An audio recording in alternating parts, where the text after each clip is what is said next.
সবাই ট্রেন ধরার জন্য দৌড়াচ্ছে। দেখুন সাউথ সেকশনে কত ভিড়। আমাদের ট্রেন 15 নম্বর প্ল্যাটফর্মে দিয়েছে, তাই জন্য এত ভিড়। সবাই হুড়মুড়িয়ে যাচ্ছে। দেখুন সবাই দৌড়ে দৌড়ে যাচ্ছে নামখানা লোকাল ধরার জন্য। সবাই যে যার মতো ট্রেনে উঠে গেছে, আমি শুধু উঠতে বাকি। একটু স্টেশনটা ঘুরে দেখে নিচ্ছি। আমরা উঠবো একেবারে ইঞ্জিনের পেছনের দিকে। মনে হয় সিট পাবো না, দেখা যাক কি হয়।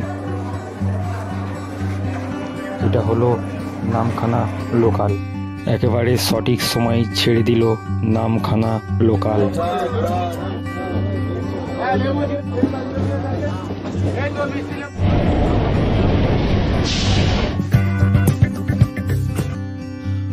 গঙ্গাসাগর যেতে গেলে কাকদ্বীপ না হলে নামখানা নামতে হবে। এটা হলো ট্রেনের টাইম টেবিল। আমার মতে 7:14 ট্রেনটা খুবই ভালো যাওয়ার জন্য।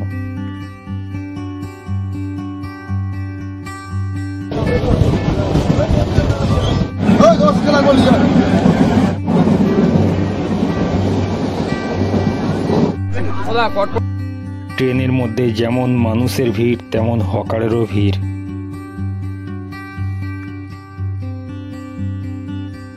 এই আমরা ঢুকছি লক্ষ্মীকান্তপুর। স্টেশনটা মোটামুটি ফাঁকাই আছে। ট্রেনের মধ্যে কত ভিড় দেখতেই পাচ্ছ। একটা মাছি গলার মতো জায়গা নেই, তাই জন্য আমি মাইকটা অফ করে রেখেছি। এবার আমাদের নামতে হবে। চলে এসেছে নামখানা স্টেশন। সবাই কেমন হুড়মুড়িয়ে নামছে দেখো। আমরা নেমে পড়েছি স্টেশনে। স্টেশনে দেখতেই পাচ্ছ কত ভিড়।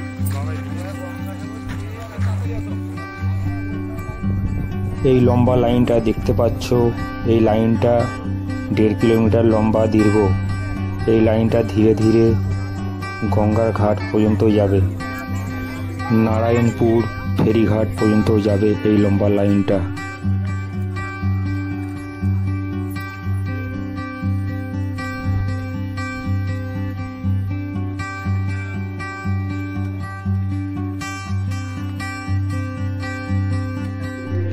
এই ক্যাম্পটা দেখতে পাচ্ছ, রাস্তায় যেতে যেতে এই ক্যাম্পটা দেখতে পেলাম। এই ক্যাম্পটা হলো মানুষের রেস্ট নেওয়ার জায়গা। সরকার থেকে এই ক্যাম্পটা তৈরি করে দিয়েছে। নিচে খড় বিছানো আছে, আর পাশে মোবাইল চার্জার দেওয়ার জায়গা। এই ক্যাম্পটা অনেক বড়, কয়েক হাজার মানুষ থাকতে পারবে এই ক্যাম্পটার মধ্যে। দেখতেই পাচ্ছ আমরা হাঁটতে হাঁটতে চলে এসেছি কতটা দূর। এটা হলো নামখানা ব্রিজ। নামখানা থেকে বকখালিকে যুক্ত করা হয়েছে। আর কত লম্বা লাইন দেখতেই পাচ্ছ, দুদিকে বাঁশের ব্যারিকেড করা, আর মাঝখান থেকে রাস্তা করা। আমরা লাইনে দাঁড়িয়ে আছি, ধীরে ধীরে এগিয়ে যাচ্ছি নারায়ণপুর ঘাটের দিকে। সরকার থেকে কত সুন্দর নিয়ম করে রেখেছে লাইন দিয়ে যাওয়ার জন্য। এই আমরা চলে এসেছি নারায়ণপুর ফেরিঘাট। এবার আমরা লঞ্চের দিকে এগিয়ে যাচ্ছি আস্তে আস্তে। এই দেখতে পাচ্ছ সামনে নামখানা ব্রিজ, আর আমরা লঞ্চের লাইনে দাঁড়িয়ে আছি।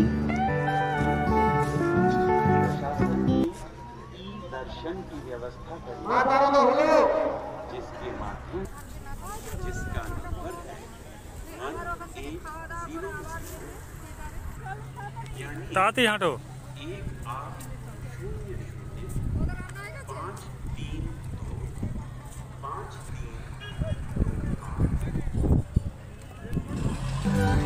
দেখতেই পাচ্ছ মানুষদের কত সযত্নে লঞ্চে তোলা হচ্ছে, আবার ওপারে গিয়ে লঞ্চ থেকে নামানো হবে। এই রকম ভাবে সরকার নিজের দায়িত্বই গঙ্গাসাগর তীর্থ করাচ্ছে।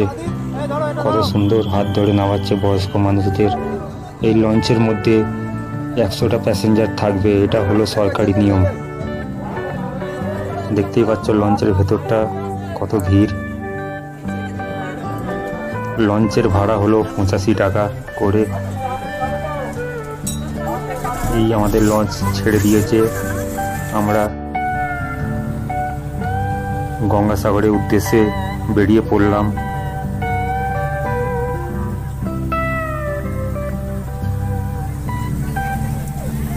লঞ্চের মধ্যে দেখতে পাচ্ছ যে যার মতো চুপচাপ বসে আছে। আমি টিকিট কেটে নিয়েছি বেনুবনের উদ্দেশ্যে, 85 টাকা নিয়েছে। নামখানা থেকে বেনুবন আর চেমাগুড়ি দুটো ঘাট আছে। দুটো ঘাটের মধ্যে যেখানেও খুশি নামলে হবে। আমরা এগিয়ে যাচ্ছি গঙ্গাসাগরের উদ্দেশ্যে। একুল থেকে ওকুল দেখতে পাওয়া যায় না। এই নদীটা হলো 5 কিলোমিটার দীর্ঘ নদী। আমরা গঙ্গাসাগরের কাছাকাছি চলেই এসেছি।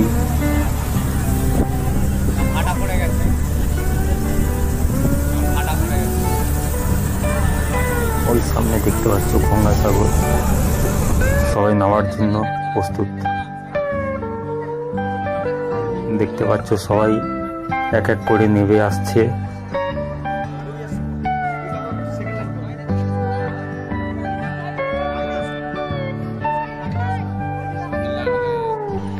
এবার আমাদের ম্যাজিক গাড়ি ধরতে হবে। ম্যাজিক গাড়ি পার পারসন 50 টাকা করে নেবে। আমাদের গঙ্গাসাগর সৈকতে পৌঁছে দেবে। চলো দেখা হচ্ছে গঙ্গাসাগরে গিয়ে। গঙ্গাসাগর এসে আমরা ঘর পাইনি, আমরা নিজের ঘর নিজেই তৈরি করছি। এদিকে বাবা ঘর তৈরি করছে, এটা আমাদের ঘর।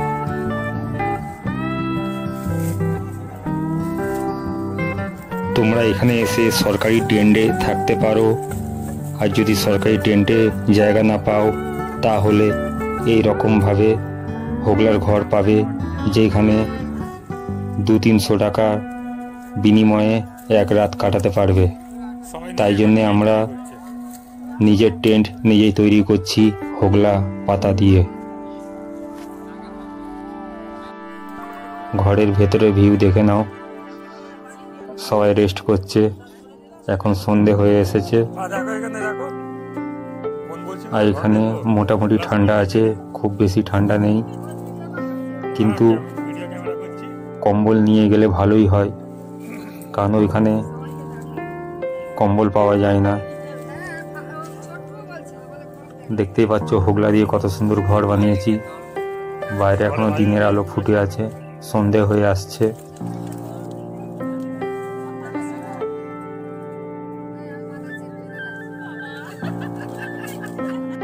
সন্ধ্যাবেলায় একটু মেলা চত্বরটা ঘুরতে বেরালাম। দেখছি চারিদিকে কতই দোকান বসেছে আর চারিদিক আলোয় ঝকমক করছে। এখানে দেখতেই পাচ্ছ কতই ভিড়। আর এখানে মোবাইল চার্জ দেওয়ার ক্যাম্প তৈরি করেছে, দেখতেই পাচ্ছ। সরকার থেকে বিনা পয়সায় এখানে মোবাইল চার্জ দিতে পারবে, কিন্তু মোবাইলের কাছে দাঁড়িয়ে থাকতে হবে। যে যার মোবাইল সে তার দায়িত্বই।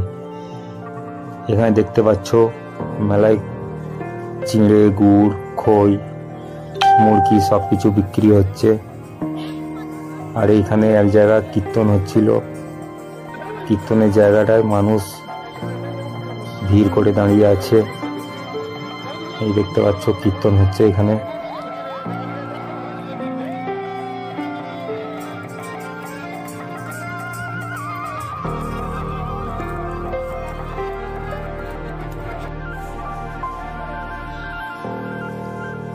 ভোর ভোর উঠে গেছি। দেখতেই পাচ্ছ চারিদিকে পুরো কুয়াশা ভর্তি, দূরের কিছু দেখতে পাওয়া যাচ্ছে না। এইসব হলো হোগলা পাতার টেন্ট। অনেক কেউ ভাড়াই আছে, আবার অনেক কেউ নিজে থেকে তৈরি করেও আছে। দেখতেই পাচ্ছ চারিদিকে হোগলা পাতার ঘর বানানো। এটা হলো আমাদের টেন্ট, আমরা নিজের হাতে যেটা বানিয়েছিলাম। মোবাইল চার্জ দিতে গেছিলাম। দেখতে পাচ্ছ কত বাথরুম তৈরি করেছে আমাদের পশ্চিমবঙ্গ সরকার। এই সব হলো অস্থায়ী বাথরুম। এই বাথরুমে যেতে গেলে কোনো টাকা পয়সা লাগে না, কিন্তু সবাইকে একটাই অনুরোধ, বাথরুম ব্যবহার করে পরিষ্কার রাখার দায়িত্ব নিজেরই। কারণ সরকার আমাদের এত সাপোর্ট করছে, আমাদেরও তাদের সঙ্গে হাত মেলানো দরকার। কত বাথরুম দেখতে পাচ্ছ, আর এটা দেখতে পাচ্ছ এটা হলো চলন্ত বাথরুম, একটা গাড়ির ওপরে তৈরি করা। পরস্পর এমনি 5-6টা গাড়ি দাঁড় করানো আছে। যারা সমুদ্রের ধারে চান করতে আসবে তাদের যদি বাথরুম লাগে বা পটি লাগে এখানে সেরে নিতে পারো। যারা আগে থেকে এসেছে তারা এই রকম সরকারি টেন্টে আশ্রয় নিয়ে আছে। দেখতেই পাচ্ছ কত মানুষ, হাজার হাজার মানুষ একটা টেন্টের মধ্যে। এই টেন্টে থাকতে গেলে নিজের মাল নিজের দায়িত্বে রাখতে হবে। আমিও সকাল সকাল গঙ্গা স্নান করতে বেরিয়ে পড়লাম, কিন্তু লোকে বলে সব তীর্থ বারবার, গঙ্গাসাগর একবার। কিন্তু আমি বলবো সব তীর্থ একবার, গঙ্গাসাগর বারবার। এত সুযোগ সুবিধা আছে গঙ্গাসাগরে আসার জন্য।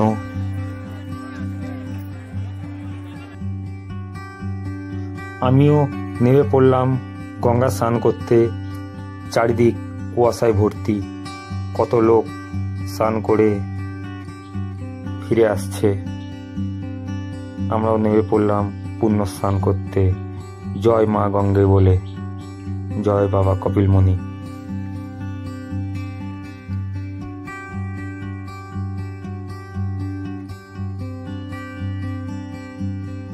সবাই বলে সব তীর্থ বারবার, গঙ্গাসাগরে একবার।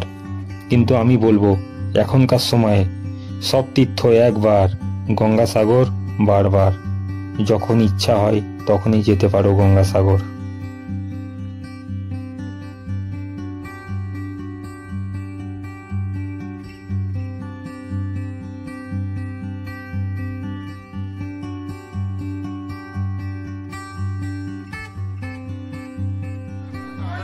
সাগরের ধারে দেখতে পাচ্ছ কত SDRF NDRF টিম আমাদের প্রোটেকশন দেওয়ার জন্য দাঁড়িয়ে আছে।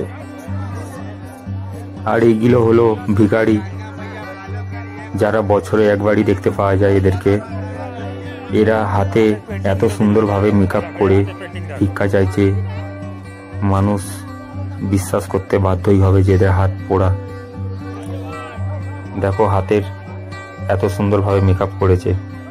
এদের মধ্যে কারোর হাত পোড়া নেই, কিন্তু কারোর হাতে চোট লাগা নেই। সব মেকআপ করে এরা ভিক্ষা করতে এসেছে।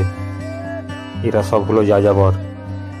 এরা সব পশ্চিমবঙ্গের বাইরে থেকে আসে ভিক্ষে করতে।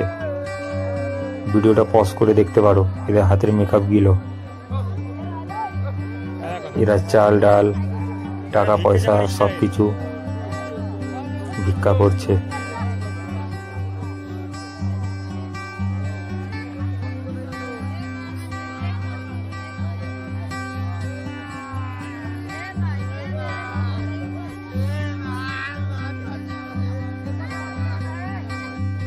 চান করে মন্দিরে যাওয়ার লাইনে দাঁড়িয়ে পড়লাম। সামনেই দেখতে পাচ্ছ কপিলমুনি মন্দির। কত ভিড়, পা রাখার মতো জায়গা নেই। দেখতেই পাচ্ছ সামনে 3খানা মন্দির, সূর্য মন্দির, গঙ্গা মন্দির আর কপিল মন্দির, কপিল দেবের মন্দির।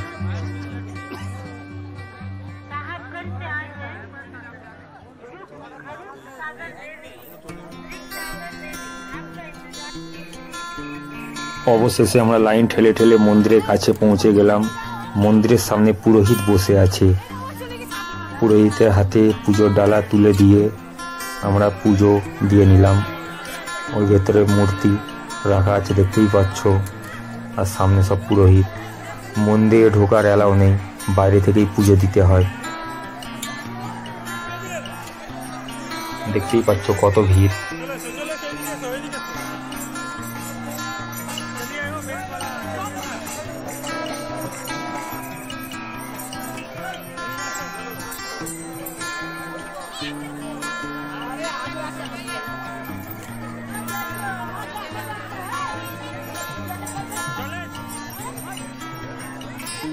আমাদের পুজো দেওয়া হয়ে গেল, আমরা বেরিয়ে পড়ছি। এবার পুজো দিয়ে বেরিয়ে যাওয়ার পথে তোমরা দেখতে পাবে এই রকম ডান দিক আর বাঁ দিক পুরো উলঙ্গ সাধুদের তোমরা দেখতে পাবে। আমার লজ্জা লাগছিল বলে আমি সামনে থেকে ভিডিও করতে পারিনি। দেখতেই পাচ্ছ সব সাধু বাবারা হাতে চমর নিয়ে বসে আছে, সবাইকে সিঁদুর লাগাচ্ছে, নমস্কার করছে, আর সাধু বাবা সবাইকে আশীর্বাদ করছে। দেখতেই পাচ্ছ অনেক কেউ লজ্জার কারণে সামনে যেতে পারছে না, আবার অনেক কেউ সামনে থেকে গিয়ে আশীর্বাদ নিচ্ছে নাগা সাধুদের। এই নাগা সাধুদের বছরে এই একবারই আমরা দেখতে পাই গঙ্গাসাগরের মেলায়।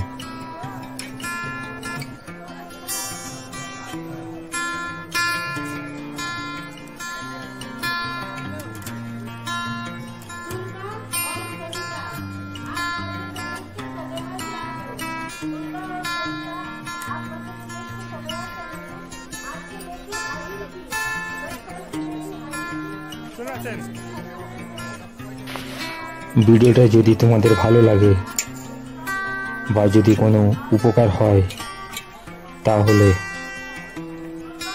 ভিডিওতে লাইক, কমেন্ট এবং শেয়ার করে দিও।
গঙ্গাসাগর চান করা হলো, ঘোরাও হলো, এবার বাড়ি ফেরার পালা।